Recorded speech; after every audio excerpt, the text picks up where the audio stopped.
Sony po. Kanyaga. Sony lang po. Salamat po. Sorry. Tiningnan ko po kasi kanina wala pa kayo. Sorry po. Okay. Okay lang. So, mayroong mga unattended. Yung unintended, so ibig sabihin talagang hindi naman intention. No? Yung unattended, ay kakaiba talaga. So, anyway, unintended at saka unattended. Alright. So, mga kapatid, dalawang magkakaibang bagay. So, ngayon sa ating matutunan sa buong o sa mga pagbasa, maganda po, no? Kasi ulitin natin ng ating pag-aral dito sa ating pag-Bible study, at least itong Saturday, or every Saturday na narito ako.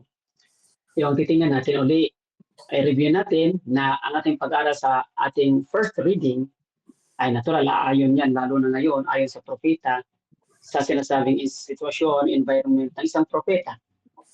Ngunit, ang isang propeta, so sandaling sabi, ang isang propeta ay tagapagsalita o spokesperson of God. No?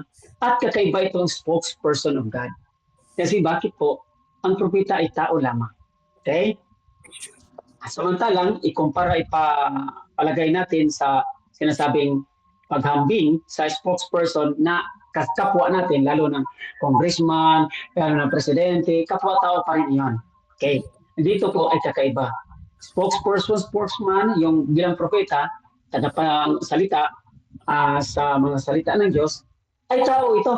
Okay, kaya nga, paladay natin isa-isip, habang nag-Bible study tayo, na mayroon pa rin itong maraming limitation. Kasi kaya nga, tandaan natin ang pagkakaiba sa ating pag-aral na ang mga authors o mga may akda sa Bible ay siya yung instrumental authors. Hindi siya dictated authors. Ulitin natin na, hindi siya dictated authors or nakakinig siya ng media diyan or report diyan or ano pang nadirekta niyang narinig. So, hindi siya dictated. Kasi hindi siya dictated, hindi po direktang narinig ito. Okay? So, aware tayo dito instrumental author lang ito at sumulat ayon sa kanyang kakayahan, ayon sa style na kanyang natutunan sumulat. Klarado ba ito mga kapatid? Kung anong kakayahan niya sumulat, ayon ng kanyang at ayon sa environment, ma-influensyahan man iyon. Kaya nga ang tono ng panalita sa first reading po, talagang ang Diyos ba ang siyang, di ba? Sa tono ng panalita, sa sumusinulat ng prophet, o hindi man si Prophet Micah ang sumulat, o ang sinabi ni si Prophet Micah, ang patungkol sa Diyos. Sino po ang Diyos sa first reading? Di ba, pinapakita ang Diyos sa first reading ay siya yung just ng God. At yung just God, paano to hinusgahan? Paano po, sino magkapagsabi? Yung taga-basa kanina ng unang pagbasa ko. Di ba po? Kasi just God si God. Paano sinulat ni Prophet Micah or na-report ito para sa atin?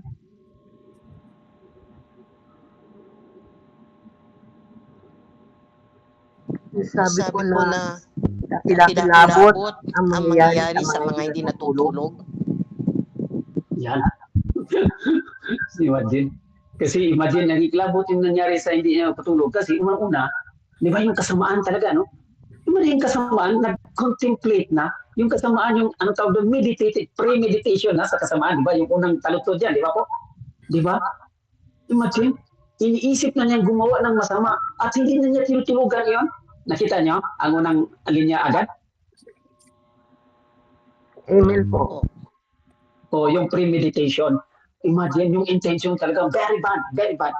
O tapos, ngayon ang maganda dyan, ang ganda naman ng response ni God. Talagang, ganun man siya kasuwail, ganun man siya kasama, yung tao po. Tapos anong response ni God? Sa bilang just God?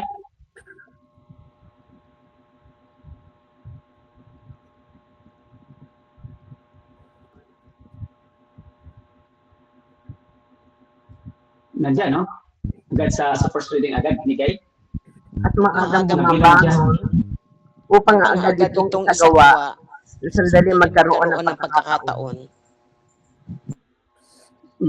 So yung response naman ni God sa lahat ng iyan, ng mga kasamaan, okay, contrast tayo agad. So ano ang taliwas? Yung sinasabing salungan. Ano naman response ni God sa just na just ibig sabihin hustisya lang ito, bara-ibara, no? I-respond ni God yan yung ginawa niyong kasamaan. Paano yung ni-response po agad? Para ipakita natin sa first reading agad. May linya ba yan na may kasagutan ng Diyos? Paano din niya ito? Kasi just God siya eh.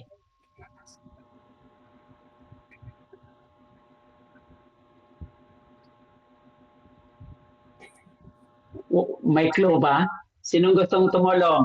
Sa first reading po, tingnan nyo ang unang taludtod at tingnan nyo ang last na taludtod. Ito na. Last at saka una lang. Tingnan nyo. Mga keyword ito. Ito yung susi. Okay po. Sa unang taludtod at saka yung last na taludtod sa ating binasa. Okay po. Paano sinagot niya ng author po? Ano po ang katapusan bro ay hahatiin ng Panginoon. Ito yung huli. Kaya't wala na kayong mamanahing lupa sa araw na iyon. Hahatiin ng Panginoon para sa kanyang mga hinirang. Ayun. Para sa kanyang mga hinirang. Yun yung huli. Oh, yun. So, imagine, so, kung nakita nyo ang Kasama balance. tayo sa hinirang. Yun. So, kukunin ang mga sinawsaw nila, tapos ibigay sa mga hinirang. Ganon ba? Ibabalik po. Yes, po yun ang huli. Oh, yun, di ba? Ulitin nga natin yung last talutod o dalawang talutod, last talutod sa huli. Paano na? Kaya kapag tumating ang panahon, ibabalik na Yahweh ang kain sa kanyang bayan. Wala na kayong bahagi dito. Tapos wala na kayong bahagi dito, tapos tuloy-tuloy. Wala na. na kayo. Maling lupa. Ibang Bible verse, ibang po binabasa ni Sister Bioli. Iba po yung ihahatiin ng Panginoon para sa kanyang mga inig. Wala So, na kay mama. So, Maling lupa. so madaling sabi, ang may responde agad-agad, yung sinasabi, sa bandang huli. Sa bandang huli, matapos na inyong ginagawa, sige, magpakasasa kayo, mga ganyan, no? Hayaan lang kayo kasi sa inyong kagagawan iyan, sa inyong malayang pagpasya, gagawin nyo iyan. Sa bandang huli, naghintay naman ang Diyos. Okay, nandyan po ang Diyos nakita na kahit talagang mawalan talaga kayo at malayo na kayo sa Diyos, at later on, yung mga bagay-bagay na hindi sa inyo, ay hindi na mapabalik sa inyo, kundi sa kanya nang hinirang. Ganon ba? Bibigay niya sa kanyang hinirang. Okay. So hindi na sama pa sa kanya. So makita agad dito na marami po ang tawag doon, yung ang pagmamahal ng Diyos ay malawak para sa lahat. Hindi lang po sa mga Israelita na kanyang pinili. Okay. Yung kanyang pinili, binibigyan na at binibigyan na niya ang lahat. Malawak ng kanyang pagmamahal. Pinangunahan na sila sa Diyos. Ibig sabihin, ibinigay na una sa Diyos sa kanila para maging instrumento sana sila hanggang sa mga maraming bansa na kumikilala ng Diyos. Ay hindi ganun ang nangyari. Kaya nga, kailangan talaga nga mapaparating o darating pa ang Mesiya na si Kristo. Kasi hindi nangyari. Kasi bandang huli, ang tagal pa iyon. Diba? The same na tonalita sa gospel po. Hindi sa ating gospel ngayon. The same na tonalita sa ating gospel po. Ganon din sinabi, nagparito ang anak upang hindi muna maghukom. Di ba po? At bibigyan pa niya lahat ng sinasabing tawag doon, pahintulot, kaganapan na, anong tawag doon, yung pahintulot, kaganapan na, yung sinasabing mga pagkakataon, chances po. You have all your chances in all your life. At the end, sinabi pa rin sa Gospels, in general po, hindi po sa ating Gospel ngayon, sinabi pa rin nga si Jesus po, hindi po maghukom. So, na huli, babalik naman siya paghukom sa mga buhay, sa mga patay. At kung sinong makapili niya, ay siya yung pagbigyan ng gantimpala at siya yung mga hinirang. Okay ba? Okay tayo dyan mga kapatid. In-establish na natin ha. Okay. So kaya nga, kailangan talaga, hindi talaga nahinto ang ating pakinig. Kasi kung may rami kasi sa atin, ito yung awareness ha, ibig sabihin, ano tawag doon kasi awareness, ibig sabihin na magkaroon tayong malay lagi, na hindi tayo nahinto lang sa pagbasa sa Old Testament. Kasi baka maki-Old Testament lang tayo at yun ang sinasabi na maraming sabi, ay Old Testament, masama naman masyado ang Diyos. Justisya naman masyado ang Diyos. Wala namang, ano tawag doon? Wala namang lenient na parte niya. Ibig sabihin, masyado naman Walang siya strict. kubag. Wala naman siya kabag. O yun, masyado naman stricto. So, doon po nakita natin na hindi po nahinto. Hindi nagtapos ang Biblia.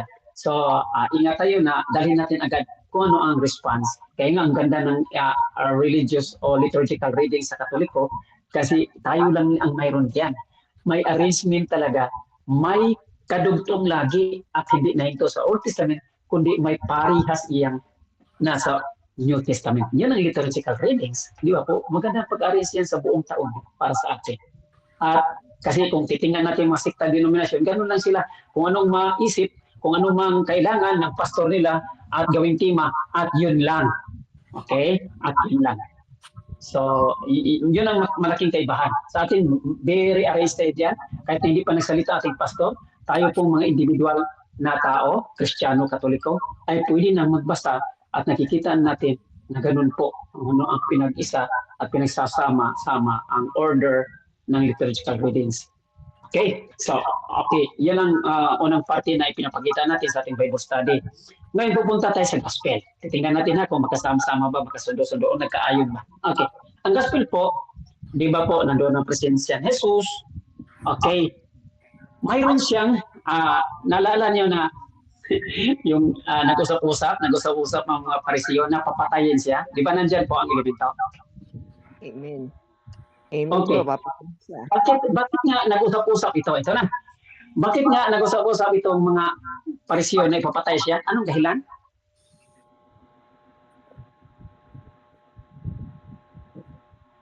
Titingnan nyo. Sige nga. Wala sa reading, di ba? Wala sa reading o mayroon? May susi ba dyan? Bakit papatay siya? Bakit pinag-usapan lang? Ay, kukulong natin yan. Ay, papatayin natin yan. Sobra na. Nasa ano daw po ni Isaiah yan. Nasa sinulat ni Propeta Isaías na papatayin siya. Yun ang alam. Yan. Unang-una ay siyang prophetic message. So, ibig sabihin, siyang magtagumpay dyan. Na talagang sa kanyang, kasi padating sa atin, ipapaabot sa atin yung Mesiya.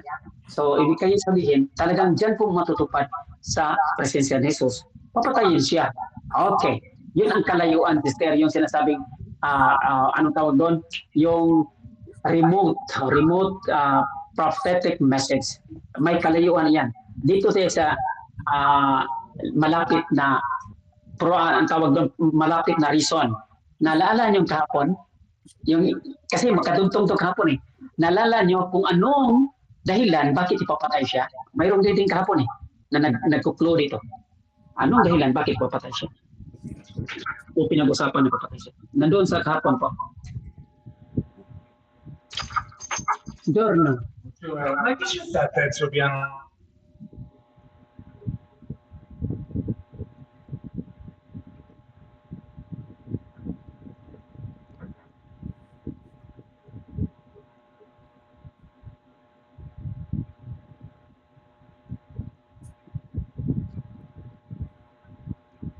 So, sino magkabigay buod o magka-storytelling na naman?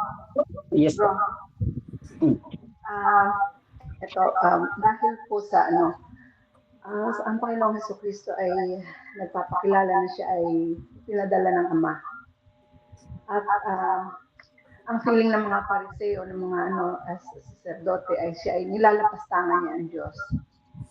Tama po ba?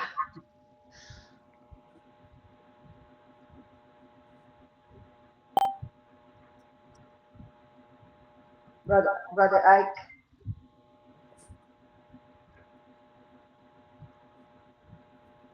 Nawala na. Baka po may tumawag. May kausap, baka po may kausap lang. Tama po ba, Sister Violi? Di ba yung ang Pariseo nagagalit nagagalit kaya sa Panginoong Jesus dahil ginagawa niya yung mga iniutos sa kanya ng Diyos Ama. Okay. hindi naniniwala ang mga Pariseo, hindi sila naniniwala kay Kristo. Okay. So ang iniisip nila ay nilalapastangan nila ang Diyos. Nilalapastangan ng Panginoong Hesus ang Diyos dahil tama ba, bro? Yung sagot na yung sister, tama yan sa isa yan yung dahilan bakit papatay si Jesus. Okay.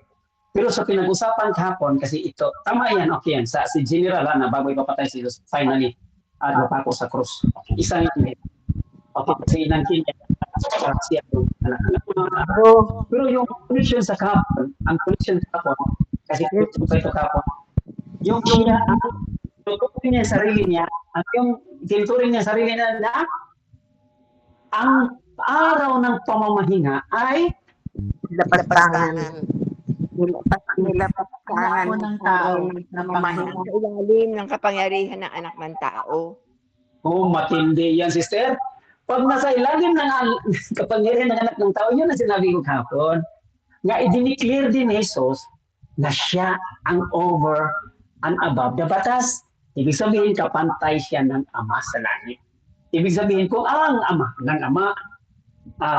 sa langit ay nagbigay ng 10 Commandments na iyan para sa araw ng pamahinga, ay nandoon na si Jesus, nandoon na Espiritu Santo, nag-usap-usap na sila, at under nila ito. Di ba po? Dinikira kasi niya nasa ilalim ko lang iyan. Ang 10 Commandments. So, ibig sabihin, masakit yan sa pandinig ng mga audio. So, hindi lang doon, na okay, yung sinabi ni Sister Erlinda na generally at isa na yon na anak ng Diyos, inangkin niya na anak siya ng Diyos, okay yun. Pero kahapon talaga, very particular yun. Kaya nga sinabi ko kayo, inibitahan na kung mayroon man gustong magpaliwanagan o magkaroon ng liwanag, ay kahit na dalhin na yung talutod na yun at hindi nabanggit na si Jesus ay Diyos, ay tingnan mo na lang, inisipin mo na lang ang batas. Ang araw na pamahinga ay ang araw na pamahinga isa sa mga batas, isa sa 10 Commandments. Yes. Ay napailalim ni Hesus Kristo. Di ba? Nasa ilalim niya. So ibig sabihin, ay talagang masakit sa tayo nga yan kasi ang tinuturing niyang God, si God the Father lang eh. Okay, ito yung mga masakit sa tayo nga sa sikta denominasyon na pag sinabing ang tinuturing nilang God the Father, tingnan mo nga itong talutod na ito. Di ba po? Na under din sa kapangyarihan ni Jesus, ang araw ng pamahinga, isa sa batas, isa sa 10 Commandments. So sa makatuwid, magkapariho at magkaisa lamang. Magkapariho ang kapangyarihan ng Ama at ng Espiritu Santo, isa lamang silang Diyos. Okay? So pinapakita ko lang sa inyo mga kapatid kung paano nakita ang doktrina doon. Okay, ito na. Ito na ang dahilan bakit ipapatay ako. Nag-usap-usap, papatayin natin ito. Hindi basta-basta yan. Di ba? Okay. So ngayon, anong response ni Jesus? Di ba? Namalakad, naglalakbay, nagpagaling ng may sakit, okay, sa lahat ng mga karamdaman. Tapos ang sinabi, huwag niyo pamalita ito Di ba po, ang ganda, no? Sige, dito tayo sa mga, literal lang ito mga kapatid. Bakit nga sinabi ni Jesus na huwag niyo itong pamalita?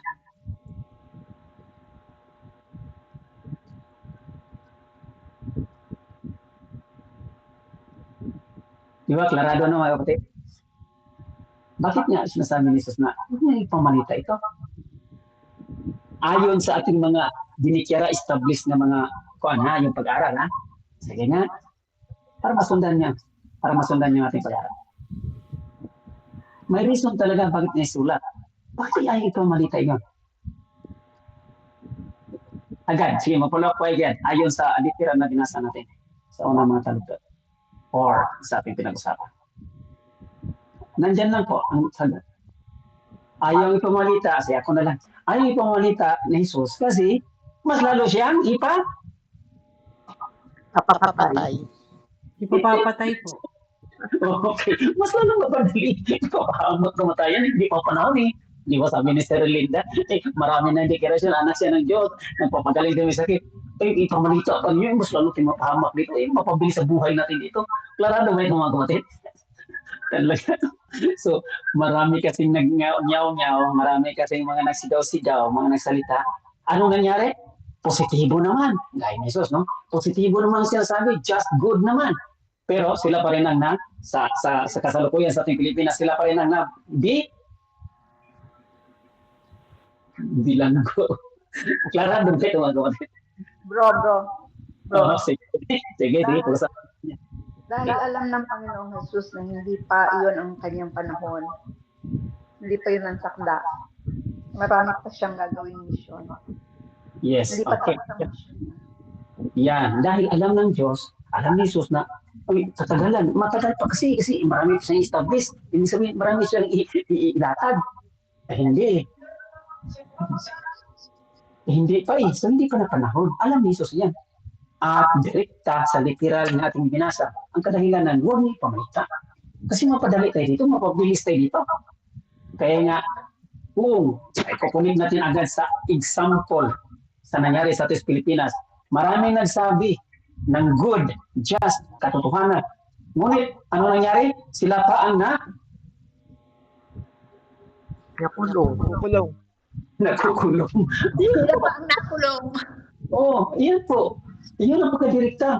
So, justice yan, truth yan, magsalita ka, yes po. Hindi fake news yan, yes po. Pero, sinabi mo kasi, napabilis tuloy. So, injustice, no? Injustice. O, hindi, no? So, klarado man, okay, no? So, kung ano man nangyari sa gospel, ano man nangyari noon, nangyari din sa kasalukuyan. Hindi lang natin alam na itong nakukulong ngayon, naniwala ba kay Jesus? Kasi truth man, justice man, naglaban nila, naniwala ba sila sa Diyos? Hindi lang natin alam. Pero ganun pa rin, kung sino man sa atin na nakaalam, o silang hindi na nakailam, na may Diyos o wala, ibig sabihin, parang yung panindigan iyan, mangyayari talaga. Ikaw nga o ako magsalita, sabi ni Jesus, ganun lang talaga kasi wala namang nakakataas pa nakahigit sa kanyang master. Mangyari din sa inyo yan na ikukulong kayo, punain kayo, yun, papatayin kayo, alang-alang kay Kristo. Hindi lang natin alam kung itong nakukulong ngayon, alang-alang ba kay Kristo? Yun, hindi lang natin alam yan. May paniwala ba doon naka-connect? O diba? So, parehong mangyari po ang pagsubok. Susubukan tayo ng Diyos o susubukan tayo hindi lang sa Diyos, kundi sa ating kaparaan ng buhay. Okay. Ang tanong sa ating parte, kung galing ba ito sa Diyos at kumikilala natin, or ako kumikilala o hindi sa Diyos at sa akin na itong buhay sinusubukan ako. Pareho lang yan, mangyari ang pagsubok. So, ang ganda lang dyan sa ating gospel po, mayroong mga promesa na po ng Diyos po ay mananatili tapat sa kanyang pangako. Piling niya, makapiling niya tayo kung sino mang susunod. Yung sinasabi susunod sa kanyang kalooban at yung sinasabi mag-do justice, not only doing justice, yung sinasabing justice physically and theologically, socially, kung ano ang kailangan natin sa ating, yung sinasabi ng definition sa justice, na give due fame or bid to each one. Kaya bibigyan mo naman siya ng karapat-dapat kung anong kailangan mo. So, kung ano ang ganun man, so bibigyan niya natin ng karapat-dapat anong kailangan niya. Tinutulungan na natin ang karapat-dapat na anong kailangan niya. Justice mo. Justice mo. Kung nakakaiba, pero hindi naman nakatulong yung pag-isa sa physical lang or sa social na pangailangan ng tao. So, hindi lang nakatuon yung pansin sa mga physical at social, kundi nakatuon mas nalalim pa ang pag-usapan ng justice sa ating inward po, yung sinabing spiritual. Hindi lang moral, social, kundi pati natin spiritual. Ang spiritual po natin yung battle, mayroon tayong spiritual battle against the spiritual warfare. So, magkaroon tayong justisya nito. Hindi lang ito justisya na agad-agad natin makamtan kasi may mga pasensya pa, may mga proseso pa, hinihingi pa ang tawag doon? Pagtitiis, pagtitsaga, humility, di ba? Yung sa spiritual natin kapaano, di ba po? Okay, hindi yan. So, habang ginagampanan mo yung katayuan, nagsisikap, nagtaga, at may kababaang loob, kinikilala ang Diyos. Okay, yun ang spiritual inward. At magaan ito. Habang, anong tawag doon, lumalakbay tayo, nagsitsaga, gumagaan ito. Yung sinasabi na. Kasi hindi na ng Diyos, kasi lagi siya nagsabi nga, come to me those who are heavily laden and burdened. Kung kayo may nabigat na bukagalan, hindi po sa akin. At habang lumaklakbay kayo, anong sinabi? Pasanin niyo yung cross araw-araw at pasanin din niyo ang aking pamatok na magaan. So, matindi yung combination. So, sa ating inward spiritual na justice na ating gustong magampanan, matutugunan, ay kakaiba po. Kasi nandyan ang Diyos hindi lang sa mga outside, yung physical, social, kundi siya ang mamanahan at siya yung mag-push po ang tutulak sa atin na magtiyaga kahit sigita at tuloy-tuloy lang ang paglaban kasi kaisa naman natin ang Diyos. Manatili siyang tapat sa kanyang pangako. Kaya nga, kung anong mga kahilingan natin, di ba, nanghilingan nga ang friends of the bad, may kahilingan nga ang bad persons, or ang bad persons ay walang kahilingan, binibigyan nga ng Diyos, ano pa kaya ang mga mabait na tao at umihiling sa Diyos? Hindi ba po? So, malapit na ang Diyos sa kanina, kung malapit na ang Diyos sa atin, palagay natin, no? So, sa ating pananampalataya. Ganun po, just din ang heart sa atin. At kasi nagbibigay na siya sa lahat ng mga tao sa mga masama at sa good ng biyaya, protection. Ano pa kaya at napagahigit pa sa atin ng mga nasa palagay natin nasa good or mabait na. Palagay lang natin kasi hindi naman yung yung nagmamabait. Okay, so gusto lang yan mga kapatid kasi hindi kami perfect. Okay lang yan. So, yun po ang kadahilan na ang Diyos po mas malapit pa. Ang siyang magpapagaling, ang siyang lalapit. Kasi kung ano man we do justice to each one of us, kung ano man binibigay natin kay God, kung din yung ibabalik at higit mo.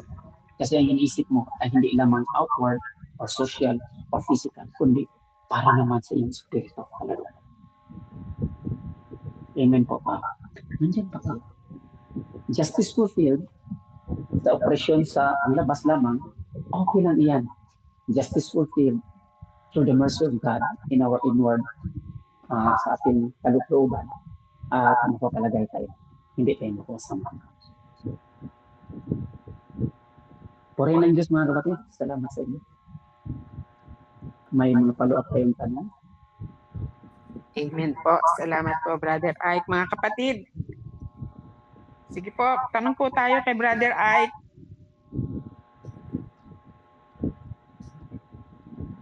Hello po. Brother Ike. Sige po, Sister Josephine. Yes. Brother Ike. Kung ganoon po, hindi po ng tao, yung mga tao na nagsabi na patayin si Jesus, na sila ang masusunod. Ang nangyari, hindi ba po, hindi naman lahat gusto siyang patayin. Ang nasunod po doon, ang Diyos Ama. Talagang para po mamatay siya sa krus. Hindi po yung mga tao nag-convict sa kanya. Ibig sabihin, parang ganun po ang tingin ko. Di po ba? Kahit na po Yes. ayaw ni Jesus na mamatay siya, o gustuhin man niya, o hindi na maano siya sa krus, ang Diyos Ama po rin ang nanatiling tapat na sinabi na siya ay mamamatay po. Yun po yung pagkaano. Yun ang sinasabi. Tama yan, sister. Yung first nating observation dyan, yung siya kasi ang first cause, ang siya nangunguna po sa lahat. So siya ang nag-umpisa sa lahat, ang God. Tapos, naglalakbay na lang, tumutugon na lang si Jesus bilang siya ang pinadala ito sa lupa. Tumutugon na lang. At right pa rin, privilege pa rin ni Jesus na siyang oo, hindi. Yung sinasabing thy will be done. Okay? Kasi ginaganap at gaganapin yung lahat. Pumapayag naman siya, nagpakumbaba naman siya, obedience naman siya sa Father. So ganun po. Pero ang kadahilanan dyan, yung pag-usap nila eternally sa langit bago siya bumaba. Anak, wala na tayong magagawa. Hindi. Mayroon nag-usap kasi may heavenly communication kasi itong mga tatlong persons. Okay? Nag-usap sila. Sino ipadala natin? Naging volunteer naman itong anak na. Sige, ako na. So anong gagawin ko? Di ba? Sumusunod ang iyong kalooban. Pero ganun pa rin, pinapakita na yung thy will be done. Pero na muna ang pag-usap nila heavenly. So, kung ang mga, ito yung sinasabing circumstantial, yung sinabing details na lang ito, sisters and brothers, kung ano man sinulat, detalya na lang yan. Parang akalain ng mga tao na parang sila lang nag-usap na ipapatay. Ganun na pala ang hantungan ni Jesus sa kaparaanan ng Diyos upang, kasi ang pinag-usapan nila, upang tayo maliligtas. Okay, hindi lang basta-basta na pinadala si Jesus, may layunin ito. Bakit ganun? Kasi may layunin ito kung itong detalyo na ito na ang tawag accidental details, yun, ito ng circumstantial accidental details, sabi ng mga abogado, no, accidental lang ito. Pinag-usapan natin, sabi ng mga Hudyo, papatayin natin ito. Accidental lang ito sa ating mga bibig na ito ayon sa ating mga karanasan ngayon. Pero may higit pang nakakalam na kasi ang kaligtasan ay alam sa lahat ng kailangan. Okay? So salamat sister. Yan ang first cause, ang unang kadahilan. Pero ngayon, yan na mayroong mga accidental yung pinagpupintuhan. Detalye pa lang yan na parte lang, na bahagi sa usapan. Okay po? Thank you po, thank you po. Sige po mga kapatid, sino pa po ang susunod? Mitch. Sige po, salamat Sister Josie. Sige po, Miss Jody. Bro, ano pong ibig sabihin ng hindi niya puputulin ang tambong nababali, ni papatayin man ang mitsa na umuusok pa lamang. Nasa Bible verse po. Di ba nasa sa first reading, di ba? Sa first reading yan sister, ba? Or nasa Gospel po. Gospel po. So, yun. Yung pinapakita diyan, yung sa panahon kasi niya sinabi niya hindi siya pumarito upang maghukom. Tapos hayaan lang niya muna. Okay, ay siya pumarito para sa mga kasalanan. So yung chances na welcome po, welcome. Mabait man ikaw o mabuti, welcome. Come back to God. Yun, ganun po ang So, ngayon, kung mga ganyan na kuan yung pagpapaliwanag, anong tawag doon? Paghambing, ay talaga hindi niya gawin yun. Kaya nga mayroon din sinasabi doon sa anong tawag doon, yung may nagtatanim at nakita niya yung bakit umusbong ang kasama yung mga ano yan? Mga umusbong na mayroon ng kasamang ibang hindi itinanim. Sabi niya, huwag mong tanggalin iyan. Saka na. Di ba po? Di ba yung matinit doon? Mga damo-damo. Okay? So, yun po ang dahilanan din. So, ibig sabihin, ang direktang meaning dyan, yung humble meekness ni God po. Ni God the Father na kinukongkrito sa buhay ni Jesucristo. Kaya nga nandoon yung nakikinig siya, hindi siya, natural, liban lang sa panahon nga galit na si Jesus, pero hindi naman ganun. Isang bisis lang yata nagalit si Jesus. Di ba po? So, ang lahat po ay mahinahon siya, nakikinig, at talagang yung kabaitan, yung kabutihan po. Ganun po, pag ang tao kasing banal, nagre-reflect din iyon na kahit na sa kanyang pagkukwento, pagsasalaysay, parang walang, o sa iyang delikatesa, yung pagganap, paggalaw sa kanyang buhay, asal, di ba? Ganun po, parang hindi siya makabali o makaputol ng ano-ano pa man. Nakuha na, kapatid? Amen po. Okay. Ano yun? So, dahil sa kabaitan niya, so ang bait ng tao na yan, parang, di ba may expression tayo? Hindi siya makaputol ng, o makapatay ng lamok. Narinig ba ninyo yan? Amen po, hindi makabasag ng pinggan. Yun, the same na paghambing yan sa sinabi mo si Sister Jerita. Okay lang? Okay na, nakuha na? Opo. Yan po yung sinasabi sa Isaiah 42:4 na naglararawan ng ang Mesiyas sa tahimik, banayad, at puno ng awa. Yan. Kasi kung mag-react, kung mag-react ang ganon, kasi si Kristo nga, political leader, kung mag-react siya ganon, kasi sino lalapit sa kanya? Sino susunod sa kanya? Na wala pala siyang meekness, wala siyang humble. Sino?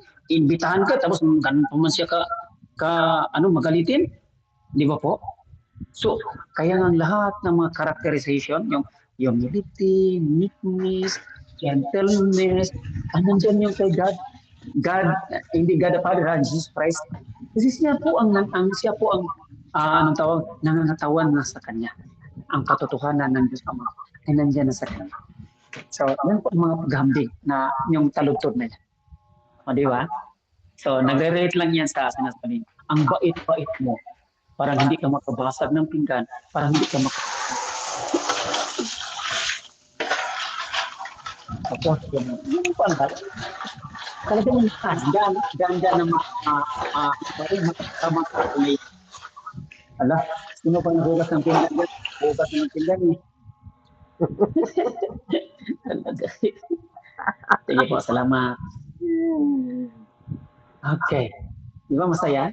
Mas magaan ang mga explanation na ganyan. Hello, follow up kayo mga kapatid para Sige po, tanong po kayo kay Brother Ike. Bro, tanong bro. Sige po.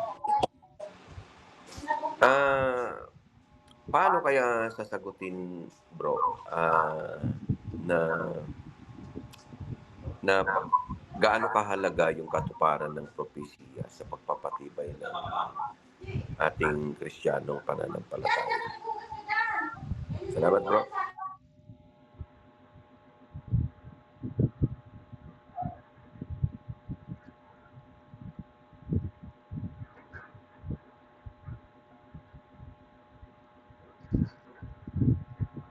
Bro, dinig mo bro? Saglit lang po, baka may tumawag sa... kung sinong sige po. Yung kahalagaan bro, bakit kaya mahalaga yung katuparan ng propesya? Lalo-lalo sa pagpapatibay ng ating Kristiyanong pananampalataya. Yun ang propesya. Bakit may kalagahan na siyang matutupad? Bro, bakit kaya mahalaga yung katuparan ng propesya? Yan, okay. Ang pinaka-correct yung direktang answer. Kasi, di ba, mahalaga at saka tutuparin talaga ng God ay yung faithfulness ni God. Di ba, yung Yahweh, I know you are near. Di ba po? Faithfulness of God lang po. Ang siya pong Diyos na nagpapatunay na laging tapat at nanatili sa kanyang pangako. Yun lang po. Kasi kung anumang nabitawan niyang salita mula sa panahon ni Eva at Adan, di ba? Yung Genesis tayo balik tayo sa first chapters ng Genesis. Sinabi doon na mayroong babae na lalabas sa sinasabing sa sinipupunan ng ina sa lahat ng kababaihan. At itong babae na ito, ang isang ipapangako na ang anak niya, yung binhi niya, ay siyang maglaban-laban at yung sakong niya ay siyang kakagatin ba yun? Akmain ng serpente. Yung bini na yan. So, mula nung pangako na yan, ay lagi pong tapat ang Diyos sa kanyang pangako, faithfulness. Kaya nga, once nga nabitawan niya isang salita, tato pa rin talaga niya. At yung malaga, hindi tayo iniiwan ng Diyos. Okay po? Hello, brothers and sisters. Faithfulness at hindi tayo iniiwan ng Diyos. At lagi siyang tapat sa kanyang salita. Hello? Follow up kayo po? Okay na, Brother Jovan? At sa lahat na nakikinig? Follow up ko, bro. Saglit lang. So, paano kaya pinapakita, bro, ng propesya tungkol mismo sa pagkatao at misyon ni Jesus? Yung papatawad, kapatawaran naman.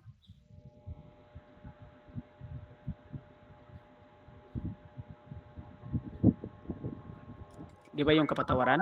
Ang pinag-usapan natin, brother? Yes, bro. Yung Okay. Sa lahat ng pagpapatawad, bago ang propesya, bago pinatay ang mga propeta sa Old Testament, may kapatawaran. Kaya nga, palaging sinisigaw ng mga propeta, manumbalik kayo. Okay, umalis kayo diyan. Kasi mapahama kayo. Di ba? Magbalik loob, magsisisi, at aminin ang kasalanan, angkinin ang kasalanan, at mayroong Diyos po na kikilalanin na siya lang. Siya lang. Yun ang panawagan. Tapat naman ang Diyos ang magpapatawad. ay nagbigay siyang kapatawaran. Hanggang nagkaroon tayo ng New Testament, ganun pa rin.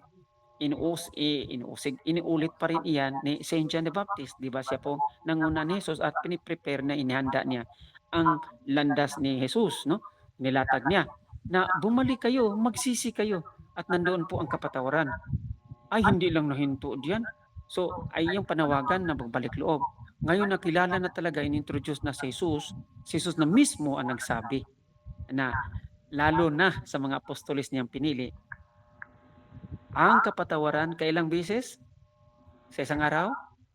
Di ba? 70 times 7. So, ibig sabihin, walang limit ang pagpapatawad. Hindi lang diyan, nahinto. Sinabi pa rin ni Jesus sa Our Father. Sa Our Father po. Okay? Sino mang kasalanan ating patawarin, pinatawad natin ng Diyos. Ibig sabihin, kondisyon iyan. Kondisyon iyan. Matutupad lang yung pagdasal mo sa Our Father, lalo na sa pagbigay ng kapatawaran. Kasi nagpatawad ka na eh. Una ka nang nagpatawad. At pag napatawad mo na, pwede na magdasal ka sa Our Father. Eh bakit? Kasi sinabi nga nga, patawarin mo para patawarin ka ng Diyos. Okay nga, natutupad yung linya na yun. Yung linya na yun sa kapatawaran. So ano pang ebidensya natin maliban sa Our Father sa 70 times 7? Yung sinabi ni Jesus sa mga pari, yung para sa mga apostoles, kapangyarihan po na ang kasalanan ng iyong papatawarin, sacraments naman iyon. So hindi talaga hinayaan tayo ng Diyos Jesus na hindi tayo maiwanan na ayaw niya maiwanan tayo na walang kaparaanan ng mga ways, mga kaparaanan ng pagpapatawad. Maraming beses po. Pagpatawad kasi magpatawad ka sa Our Father. Magpatawad kasi ikaw nagpapatawad sa buong araw ng araw ng buhay mo. At mapatawad kung lalapit ka sa sakramento ng konfisala. Natural, maliban nga magpatawad ka sa direkta nga kaparaanan nga humingi ka ng kapatawaran ng Diyos. Marami, no? Bro, paano mo papaliwanag to? Yung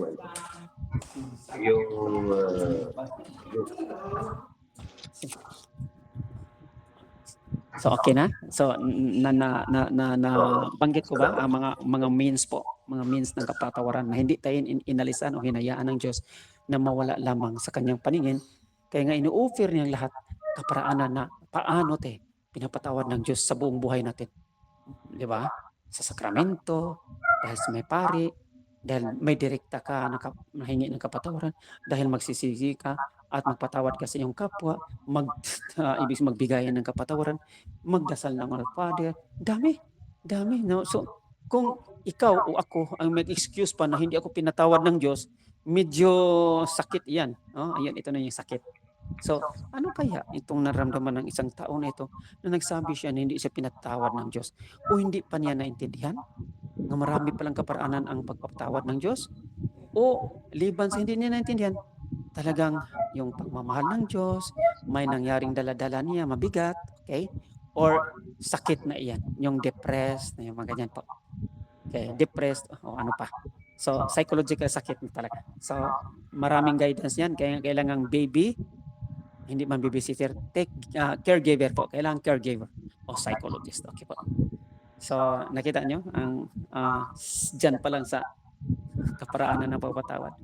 At hindi nagkaintindihan kung sino pang hindi na nagsabi na hindi ako napatawad ng Diyos o hindi din ako pwedeng magpatawad sa Kanya. Di ba po?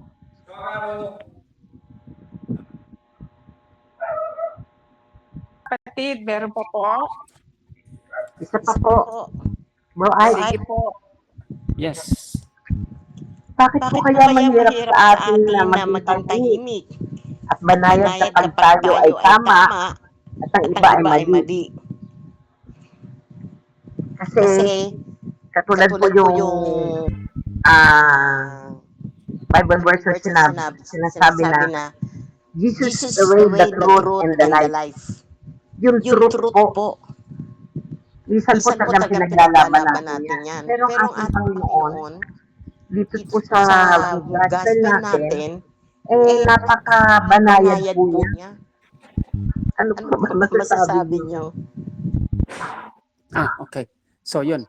Okay. Ito yung sitwasyon. Salamat, Sister South. I-establish din natin sitwasyon, condition, no? Sa ating buhay.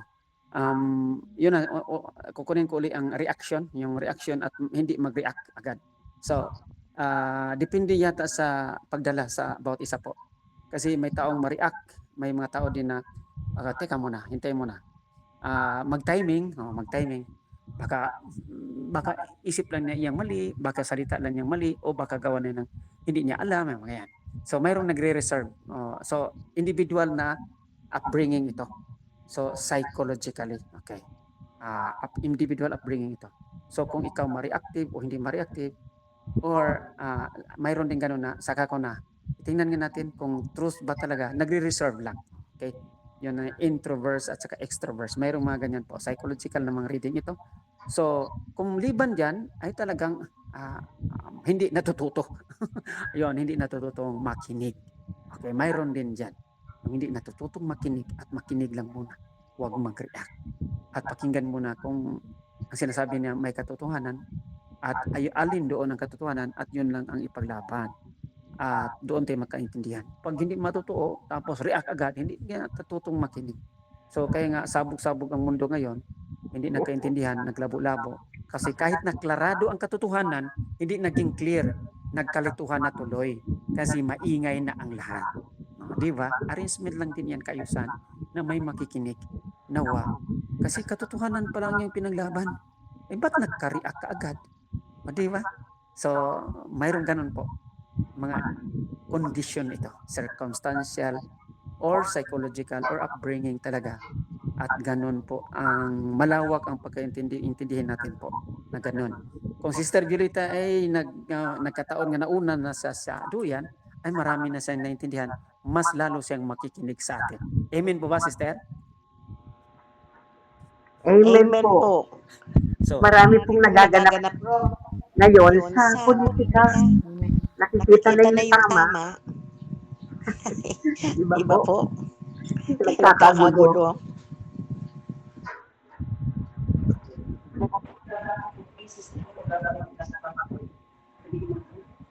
Ni Lord, bakit may nakalagay na pag nagbigay tayo ng pasensya ay 77 na pagpasensyahan? Bakit mayroong number? Bakit hindi niya sinabi na hanggat kaya? Bakit mayroong 77 na yon? So, matawa ka na lang. Paano kung lumampas na siya dun sa 77 na yon? Pwede bang patayin? Kasi paulit-ulit na kasalanan. Joke lang po. Pero ang tanong ko dito, bakit nakalagay na magpatawad tayo ng 77 times? Pwede naman sabihin na hanggat kaya. Bakit nakalagay talaga na 77? Paliwanag, brother, ay... Yes po, maganda yun na observation kasi sinasabi nga yung limitless, no? Limitless, unlimited. Pero yung unli na yan, may unlimited na pagkain, unlimited na load ng cellphones, unlimited na pag-usapan, ay hindi naman natutupad. Yun ang sabi ni sister ngayon. Mayroon talagang limitasyon yan. Bakit pa sabihin ng mga katagang kasabihan lang yun sa kanila sa mga nasa Hudyo na parte. Okay, sinabi ni Jesus yan kasi mayroon ng unlimited or limitless. Pero hindi naman natutupad yan. So, kung 70 ba times, hindi naman. 3-4 na beses, patay na, may papatayan na diyan, mag-awayan na diyan. Di ba po? So, kaya ang hirap, no? Hirap talaga. So, Lord, kung sinabi mong limitless o unlimited, mga unli na yan, hindi nga namin makaya yan. Anong kailangan? Ito nang kailangan. Anong kailangan? Okay? So, ibig sabihin, katagang in-explain lang gano'n na ang gawa ng kanilang kasabihan. Okay? So, indirect nga point na unlimited sana, limitless. Pero gano'n pa rin ang tao kasi hindi kasi limitless, unlimited. So, anong kailangan? Ibig sabihin, yun ang sinabi ni Jesus, no, sa previous na reading na lumapit kayo sa akin. Kasi hindi niyo kaya ito. Kasi kayo nga hindi unlimited. Kayo nga, o tayong mga tao, limited lang. O, di ba? Hindi natin makaya talaga yan. Tapos sabihin ka ng Diyos, Uy, unlimited po ang pagpatawad. Unlimited po kumakain ng rice hanggang makadiabetes ka. Biro lang. Biro lang ito, mga kapatid. So, lahat po, hindi po mangyari yan. So, mayroong kakulangan na kailangan natin. Higpitan ang paghawak ng kapangyarihan ni Jesus. Higpitan ang paglapit sa Diyos. Kasi siya lang ang tutupad sa ating buhay. Yun ang sinasabing inwardly, yung spiritual po. Kasi sa psychological, socio, kung ano man, lahat tayo limited. Okay, sino gustong follow up? Sister Helen, are you satisfied? Yes, bro. Kasi yun nga, natanong ko lang naman kasi di ba in our life, every day, nagsastruggle tayo to be patient kahit man sa sarili natin, no? Dahil minsan nawawala tayong pasensya nang dahil din sa mga natatanggap natin, no? So, napaisip lang ako doon na magbigay ka naman ng pasensya, tapos ulitin naman, tapos syempre, in ourselves, mayroon tayong limitasyon, no? So, tama nga ang sabi mo na kung hindi tayo kakapit at mag-isip na Diyos na ang bahala, talagang tayo dito ay subukin kung hanggat saan ang kaya natin magpatawad or kaya tayo nag-create ng galit or syempre may pasensya ka, isa, una, dalawa, tatlo. Kaya mahaba yung 77. So, sabi ko nga, paano kung lumampas doon ng 77, pwede na bang patayin or pwede na bang, kasi sukdulan na, kumbaga. So, nasampul ko lang yon dahil nga nabanggit yung sa ganito. Pero, syempre, hindi naman tayo darating doon na pag lumampas na yung pagpapasensya natin ay kaya natin patayin ang tao. Puro parang nasampul ko lang yon dahil nga sa, syempre, tao lang naman tayo. Pero hanggat maari, hindi natin gawin yon dahil yun naman ay may Diyos naman na siya ang magbigay sa atin ng judgment sa bandang huli. So, salamat Brother Ike for more, for more explanation na kumbaga dumating lang sa isip ko sa mga curiosity ba. Salamat Brother Ike, salamat sa ating lahat. Yes, thank you kasi yun tama naman yun. 3, 4, 5 beses, hindi nga makaabot ng 10. React ka na agad. So, yun po. So, hirap, no? Hirap talaga. Kaya nga, maganda na lang, mas mainam na, Lord, ay pabaya ko to sa lahat sa iyo. Paano mang mangyari sa aking buhay. Wala akong intensyon yun, palaging mga ganyan. Wala akong intensyon anong tawag yun? Magpasakit sa kapwa, yung mga ganyan ba? Magdasal na tayong ganyan mga kapatid. Yes, wala tayong intensyon magpakasakit sa kapwa, makapatay sa kapwa. Pero nakapatay na. Paano na yan? Walang intensyon. May kasala ba? Mga ganyan po.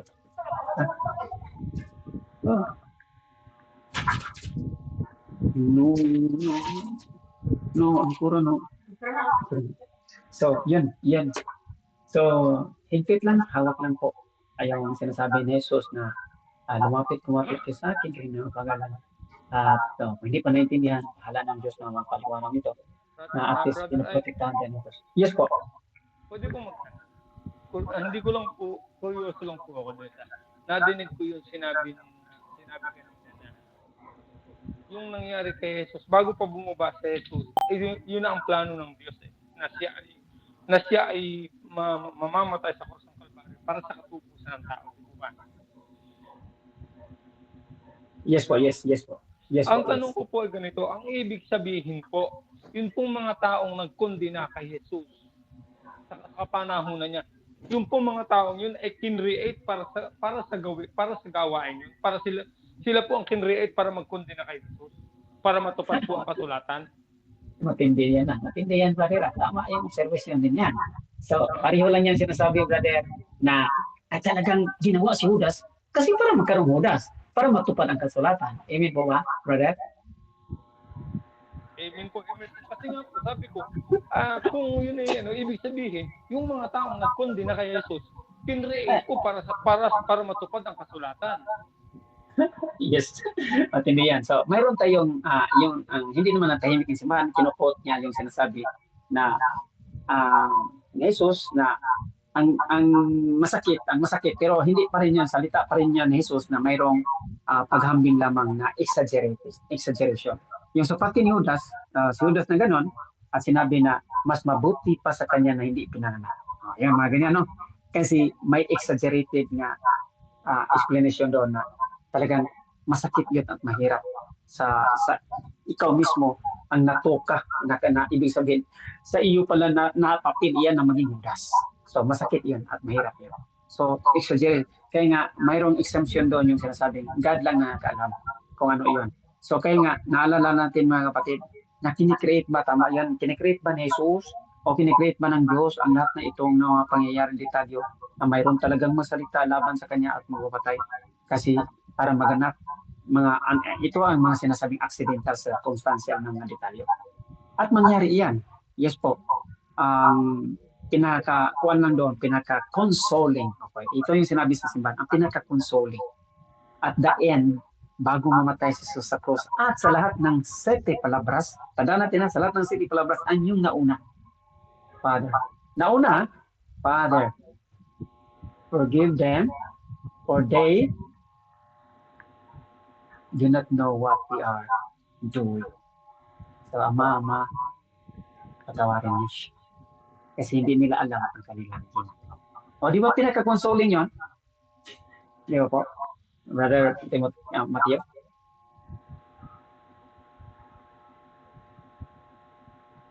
Yun lang po ang paggawakan din natin. Opo, naintindihan ko po na pinaka-consoling.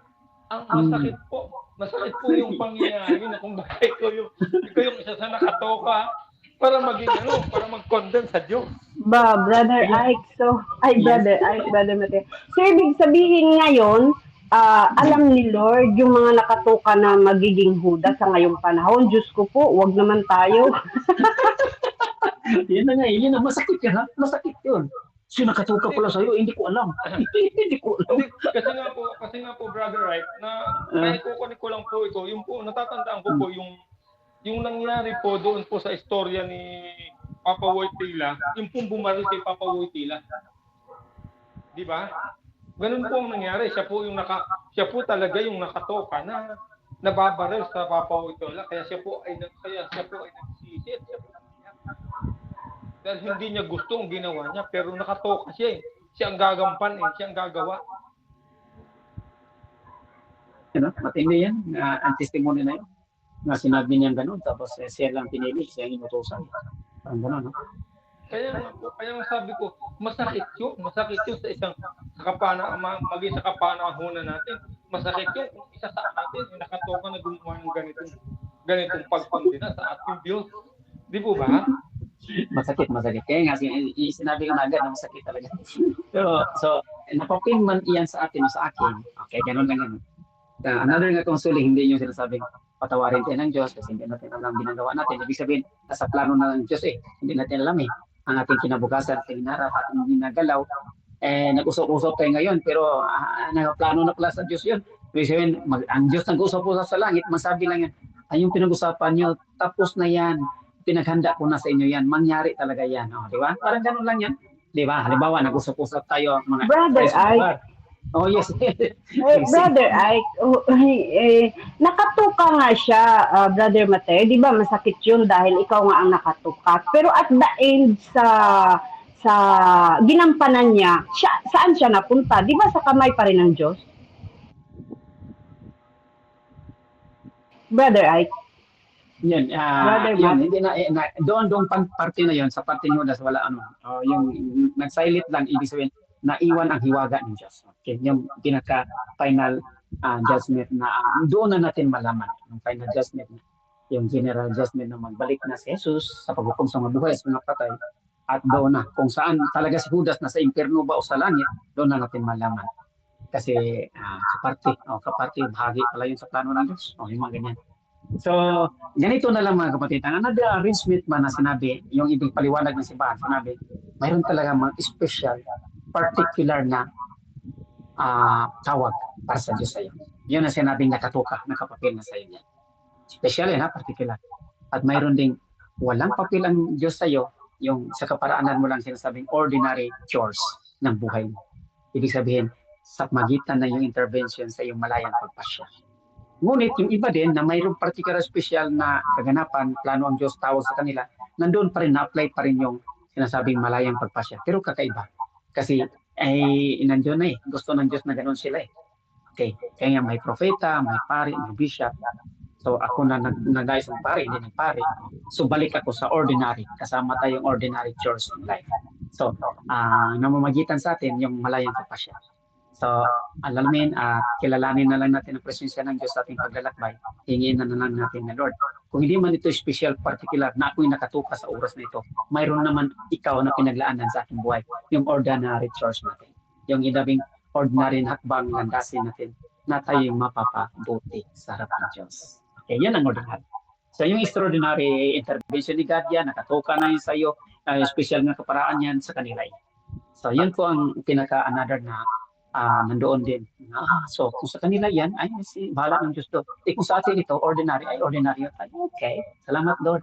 Hingin namin ang kapatawaran, yung paggabay para magkaroon ng linaw ang aming landas na pinatahak sa buhay na ito ay maliwanag at mapayapa sa iyong kaparaanan na kami iyong ginagabayan at binibigyan ng gaya ng iba. Masama o mabuti, mayroong protection biyaya.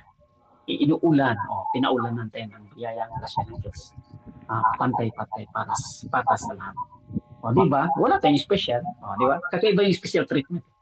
Brother, palagay natin na doon yung sa pating Judas, doon sa mga santo, kakaiba yan. Mga special.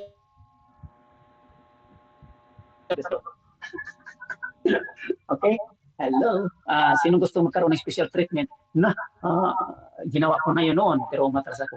Kasi sabi ko nga, ang pagpapari ay very nakakataas. Pero umatras pa rin ako. Wala ako doon sa special treatment. Kasi kung may special treatment pa ang Diyos sa akin, kung tinawag pa ako ng Diyos, hindi niya ako ilabas doon sa aking desisyon. Mayroon siyang kaparanan na dadalhin niya ako at manatili akong pare. Ay ibig sabihin na makapasok talaga ako. Di ba? Special treatment na tao doon. Nakatuka talaga yun. Pero kung wala ako doon, ay dito tayo nakatuka pa rin sa atin, ay ordinary life, okay lang yan. Okay lang yan, mga kapatid? Anong papel natin? Yes po. Sige po. Dito na lang tayo makasunduin. Nagiging pari ka ni Sister Maria Fe. Biro-biro. Yan, Sister. Ay, buhay. Nakatuwa. Maraming salamat po, brother.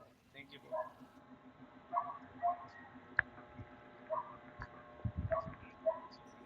Amen po. Okay na po ba? Meron pa po bang magtatanong?